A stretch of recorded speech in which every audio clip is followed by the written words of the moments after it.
Good morning students, very hearty welcome to GC Tech Hub CS tutorials. In today's lecture, we are going to discuss some hot questions, some conceptual questions based on the chapter tuples. So let us move on. You can see here one question is given. Given a tuple, namely cars, storing car names as elements, write a program to print names of the cars in the index range 2 to 6, both inclusive. The output should also include the index in words as shown below. So you can see that the index has to be printed in words, and along with the index the actual car name also has to be printed. So let us first discuss the logic of the program. So we will start with defining this tuple, and because it's a tuple, let us provide indices to it.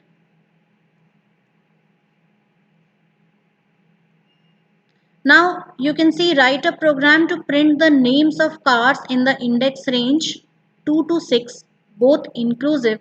That means we will have to start from 2 and we have to provide the stop index as 7, because it has been specified here that both these indices 2 and 6 have to be inclusive.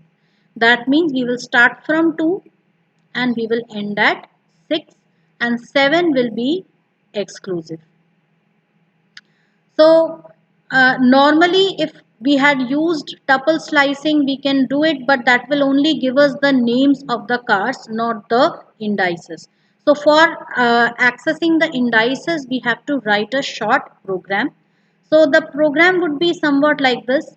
First statement will of course be defining this tuple, and then the next statement will be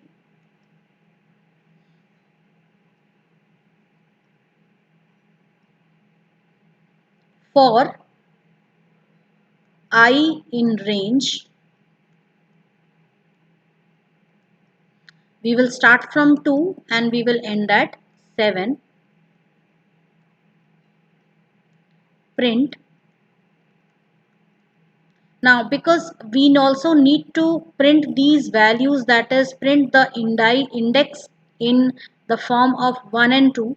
So for that purpose we will just use an if statement over here. If I is equals, or we can also do one more thing, there is one more value, one more feature which we can use. We'll define a tuple here, numbers, and this will contain values in this order: 0, 1, 2, 3, up to 10.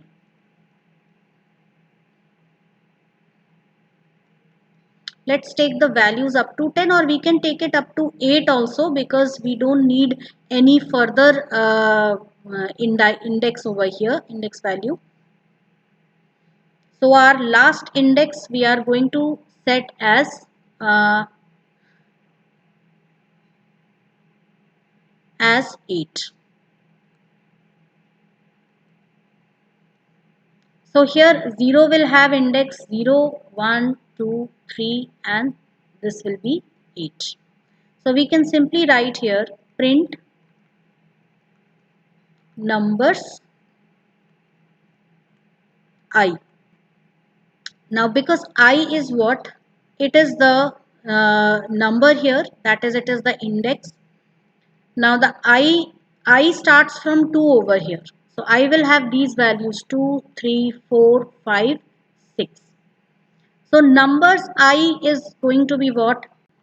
We can see over here that if I is 2, then numbers I will be what? Numbers 2. And numbers 2 is this value, that is 2. So it will be printing the value as 2. This is just an example which is given. We have to print the value starting from index 2, which is GM, Ford, BMW, Volkswagen and Mercedes. So here we will be having first numbers I, that is numbers 2, which will give us the index, that is 2, and followed by a horizontal tab,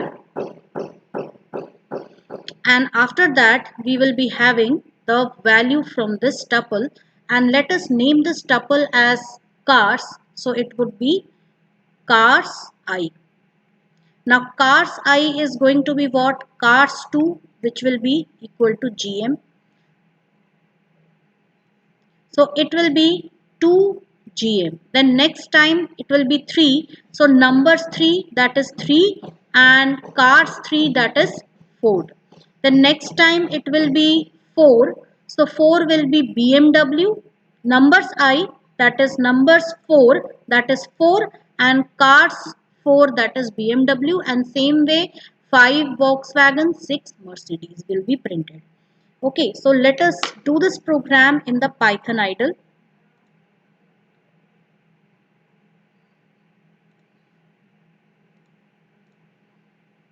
So we are going to save this program.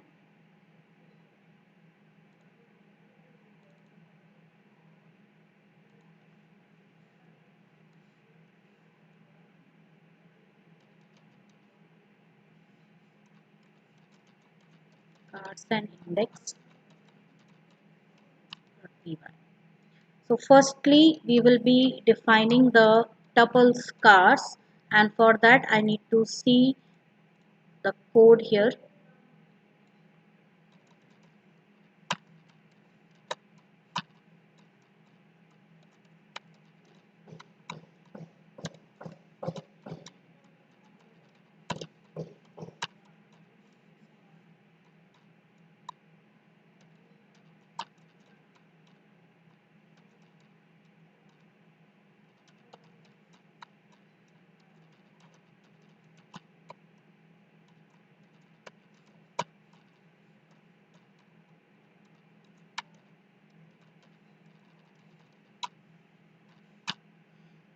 So we have it like this. Then numbers,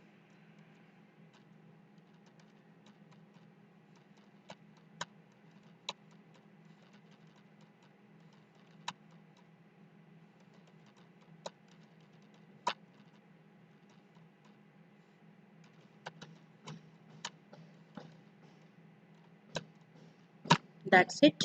And now we will write for I in range 2 comma 7, print numbers I followed by a slash t and cars I. Let's run the program, and you can see that we are getting the index as well as the name of the car. Now if you want capitalized indices, then you have to make changes in this. So we can easily do that by using capitalize function over here, which will automatically change the first letter of each index string, each string into capitals. So this was the first question. Let's move on to the next question now. What is the length of the tuple shown below? Now we have a very complicated tuple here, as you can see. So firstly we will start with the outer tuple, and okay, we'll start with the inner tuple. So we can see that this is the inner tuple. This is one nested tuple. It is in between this nested tuple. Then this is the outer tuple. This is the outer bracket, and hence we can see that this whole thing forms the first element, this one second element, this one third element. So length of this tuple T is 3. Inside the first element, that is zeroth element, we have another nested tuple, and then we have another nested tuple within that. So this whole thing is a nested tuple. So this is the first element, this is the second, and this is the third element. So these questions look confusing, but they are actually very easy. The next question, if A is 1, 2, 3, what is the difference, if any? That means there is quite possible that there is no difference between the three. Okay, difference between A into 3 and A. So let's first check out what is A. It's 1, 2 and 3. A into 3 will be what? We are using the repetition operator here.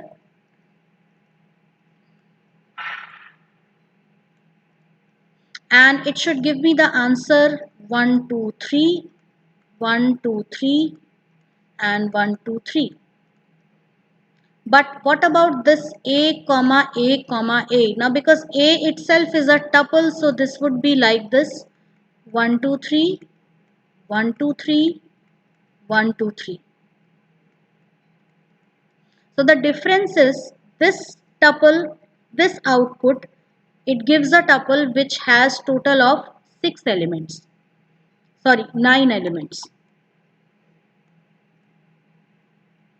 Whereas here the tuple has 3 elements, where each of these elements is a tuple in itself. So that means this outer tuple is a nested tuple, and this tuple consists not a nested tuple, it consists of all integer elements only. Second question is A into 3 equivalent to A plus A plus A? So A into 3 is this. If I write A plus A plus A, that will mean 1 comma 2 comma 3 comma 1 comma 2 comma 3. That is, we are using the concatenation operator here. So yes, we can say that these two are equal. C part, what is the meaning of A 1 is to 1? So A is this 0 1 2.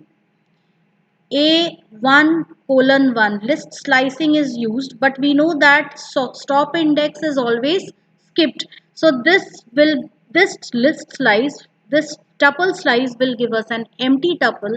Why? Because the start index is also 1 and the stop index is also 1. So it had to start from 1, but because stop index is 1, it cannot touch 1. That is why we will be getting an empty tuple over here. What is the difference between A1 colon 2 and A1 colon 1? So A1 colon 1 gives us an empty tuple, but A1 colon 2 will at least give us what? A1, because this is the stop index which is excluded and the start index is 1, so it has to stop at 1 only. That means its answer is going to be 2. So the answer for this one will be 2 and for this one will be an empty tuple.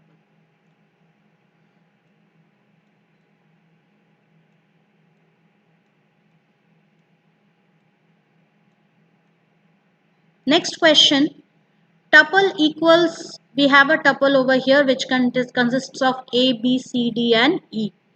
So we will write it like this here.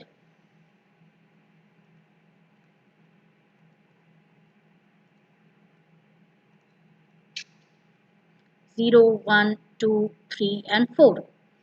Tuple equals, now we are using that same identifier. Tuple equals A, that is the first element is A, and because we have provided a comma, that means there could be multiple elements in the tuple. Tuple 1 colon nothing. That means this is a tuple slice starting from 1 to the end because we don't have any stop index. So that means this tuple's value is going to be capital A, B, C, D and E. So when we print it, it's going to print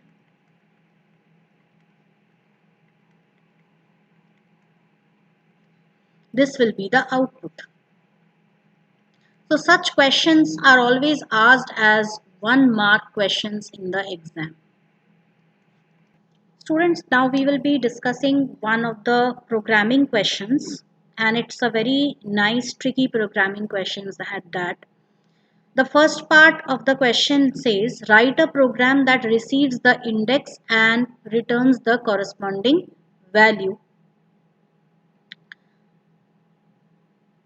So actually this program was a part of another, it was a continuation of another program where we had to create a tuple of first 9 terms of Fibonacci series.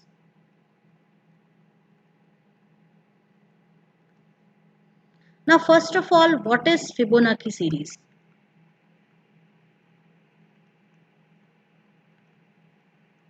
The Fibonacci series is a special series which is somewhat like this.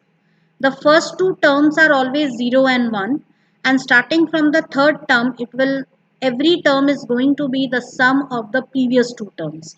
That is 0 plus 1 is 1, 1 plus 1 2, 1 plus 2 3, 2 plus 3 5, 3 plus 5 8, 5 plus 8 13, 13 plus 8 21, and so on. So what we have to do is we have to create a tuple of first 10 terms of the Fibonacci series, which is very easy. The tricky part is part B. So in part B, what is written? Now in first we will see part A, which is the simplest one. Write a program that receives the index and returns the corresponding value.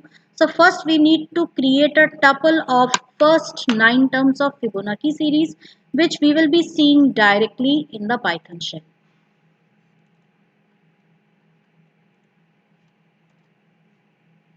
So I'm going to open my samples program over here.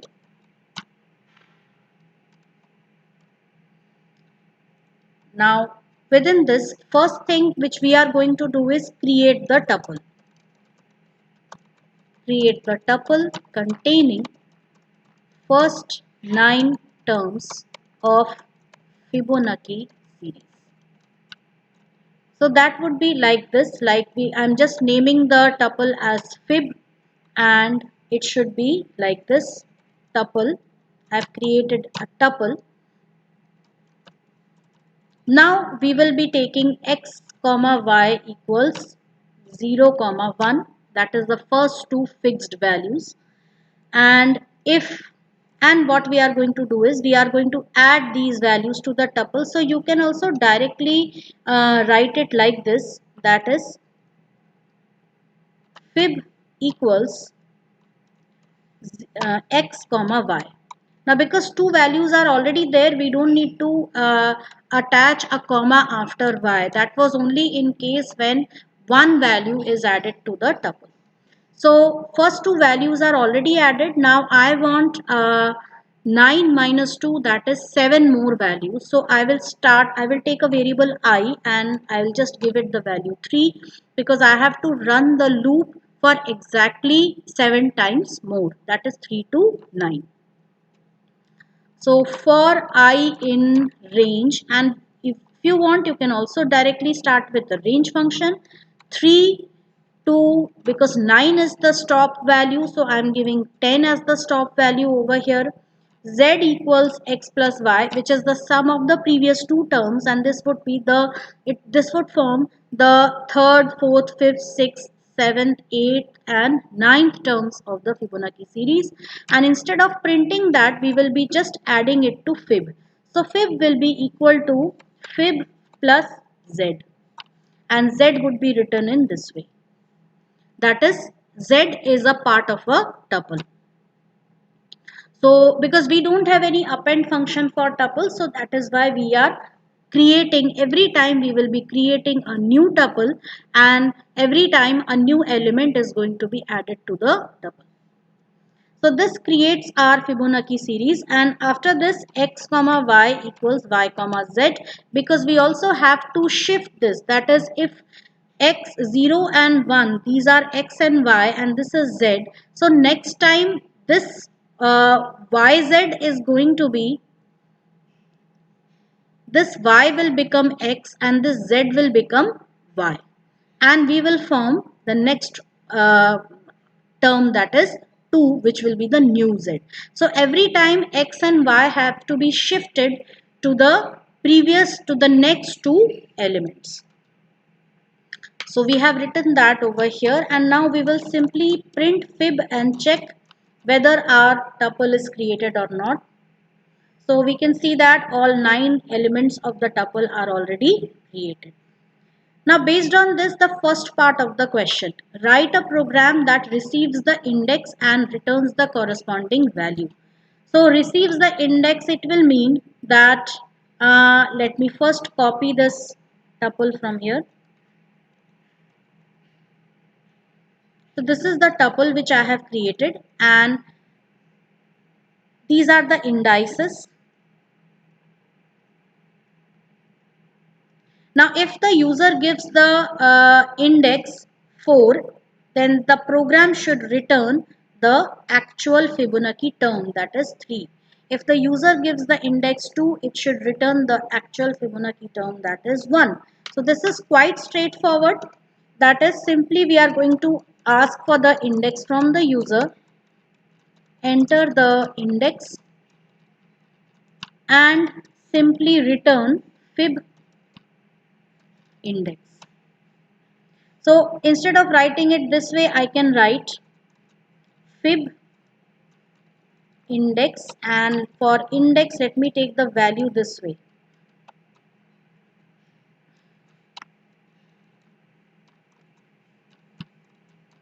That will be fib index. The first part of this is only for display purposes. That is, it will show like something like this.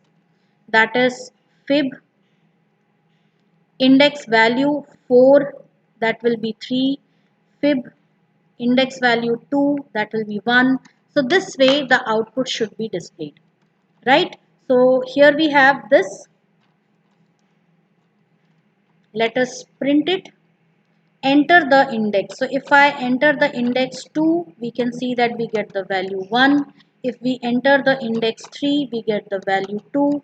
If we enter the index 8, we get the value 21. So this was the first part of the question, which was pretty easy. The second part is a bit tricky, that is, write a program that receives a Fibonacci term. Now the program will receive a term and returns a number telling which term it is. That is, if you pass 3, it returns 5. That is, it should be like this. 3 is the fifth term in the Fibonacci series. Now we have to forget about the tuple indices. We will be taking it, the program is going to ask for any term of the Fibonacci series, and we have to return the number, I mean the term number or the term position within the series. So here we are no longer considering indices, we are taking positions now.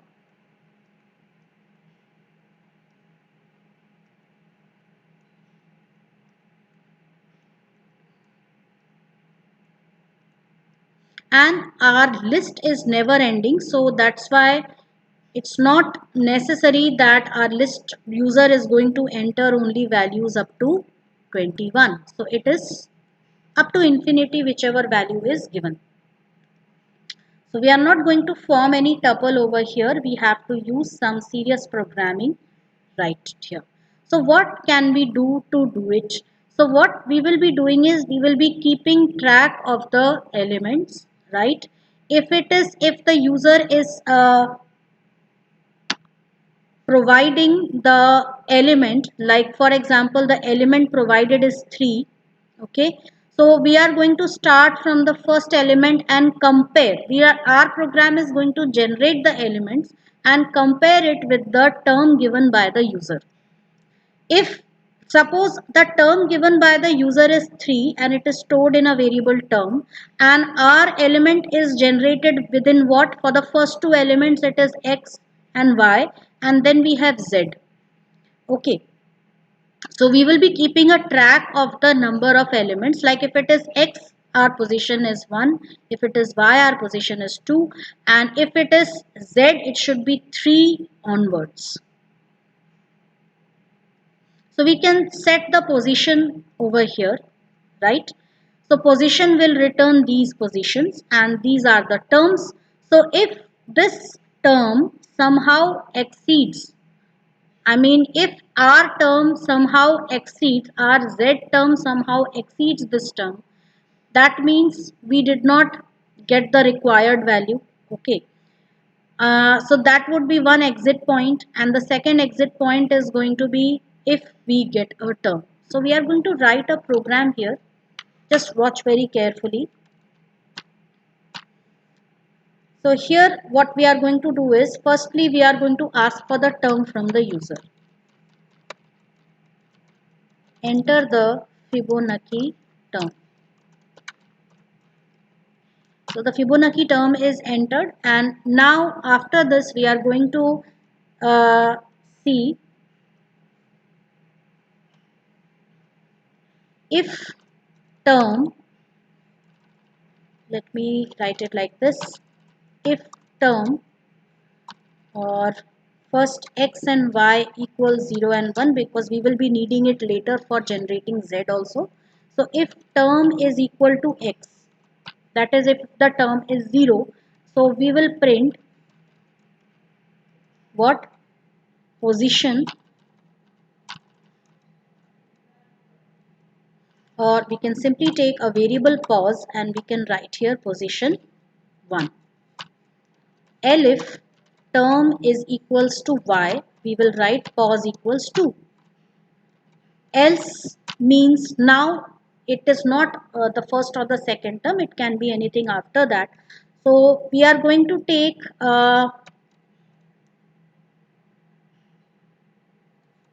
let us take I, and we will see later on whether we need to keep I or not. So we are taking I over here,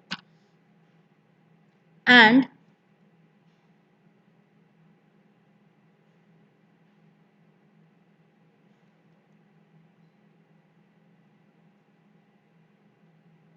we will write while true. Let's start with an infinite loop, and z equals x plus y.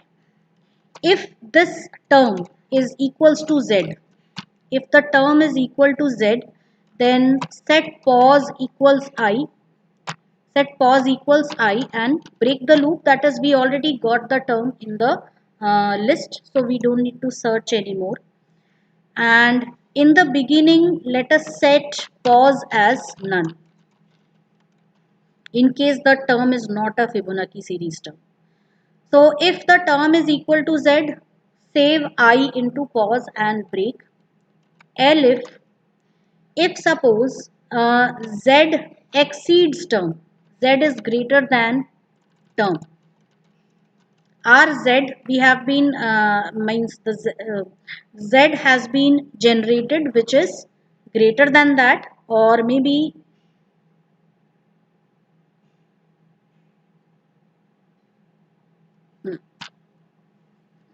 if z is greater than term, in that case also we will be simply breaking the loop. So that means we have searched it till the end, till the last term, but we did not get anything, right? And now x comma y equals y comma z, and I plus equal to 1. So it will continue till the time. Now the stopping, we have already given two entry points. One is when term is equal to z, and one is when z exceeds term. We will be doing the dry run, don't worry, we will run it and see. Okay, so here it goes. Now we come out. If pos is, if we write if not pos, that is if pos is equal to none. Okay, so in that case it will be print term is not a part of Fibonacci series. Else print term is at position pos. So let's run the program and see. Enter the index, fine. Enter the Fibonacci term. Let me enter the Fibonacci term as 3. So it gives me the answer 3 is at position 5, which is correct. We will run it again. Enter the index.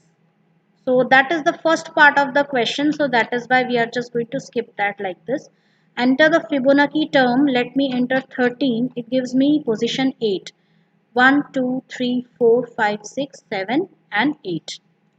And if suppose I give a Fibonacci series term which is equal to 22, which is not the series, which is not part of the series, so it gives me the answer 22 is not a part of Fibonacci series.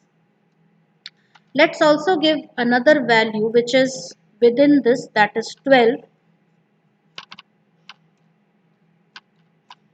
and it also gives me that 12 is not a part of Fibonacci series. So this is how we will be writing this question. So let's do a simple dry run of this and check. So I'm just going to copy this and paste it over here.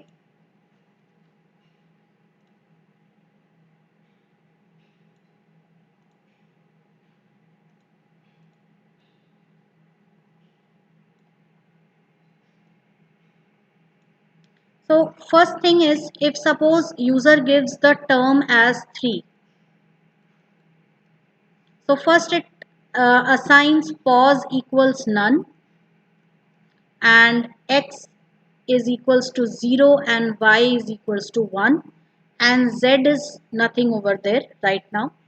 So if is term equal to x, answer is no. If term equals to y, answer is no. Come to else part, I is set as 3 while true. Z equals x plus y, that is 0 plus 1. Now z becomes what? 1. So is term equal to z? Term is 3. Is it equal to z? Answer is no. So we come to L if is z greater than term? Z is 1, term is 3. So this is also no.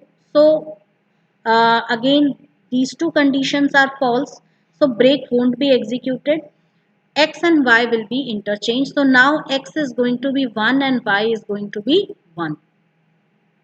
And I plus equal to 1, that is 4.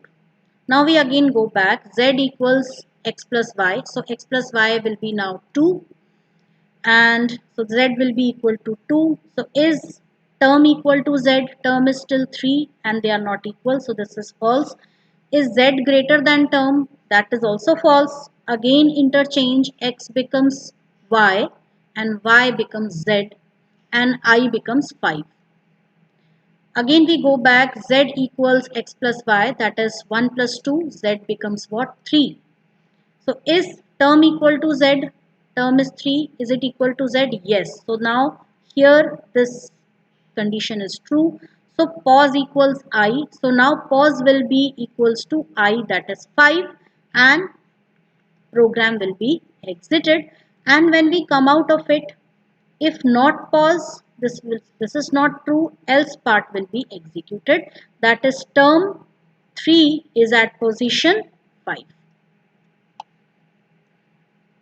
Same way, you can also do the dry run for all those terms which were not present in this Fibonacci series. Okay, so it's very easy. Just go on doing it on pen and paper, and once you do the dry run, everything will be clear. So that I leave as an exercise for you all. Please do the dry run for any term which is not a Fibonacci series, which is not a part of the Fibonacci series. One value greater and one value smaller. That way everything will be clear to you. So this uh, was our today's class. We end our today's class over here. In the next class, I will bring some questions from dictionaries. So kindly stay tuned and keep practicing.